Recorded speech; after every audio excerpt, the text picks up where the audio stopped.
Asalaamu calaykum waraxmatullaahi wabarakaatu asxaabteyda qaaliga soo dhawaada gacmo furan kusoo dhawaada waa mar kale iyo anigoo la soo laabto videogan quruxda badan barnaamijkii ahaa cunto karin cashadeena wuxuu ahaa rootigan fudud marka waxaan jeclaystay inaan idinla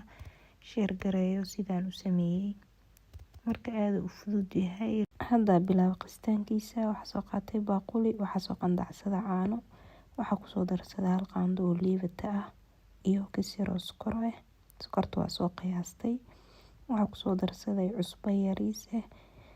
waxaa soo dhalaaliyay subag hadii aad subag ku darsan kartaa daanaysan dhib malahan haaf yar oo saliid ah ku darsan kartaa iyo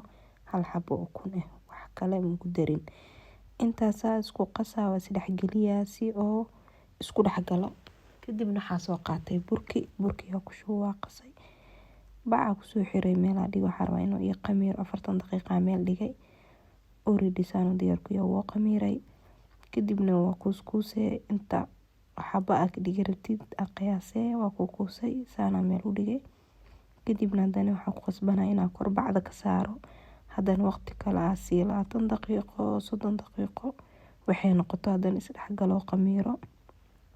kadibna waa soo qaatay waa fidiyay khafiif xoog ma ka dhigin wax yar oo jirmiya u yeelay saan oo kala ka dhigay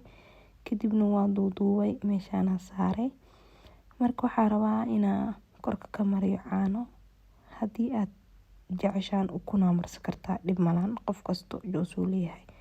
aniga ukunta marka korka mariyo waxaan u maleeyaa in rootiga shiiraayo marka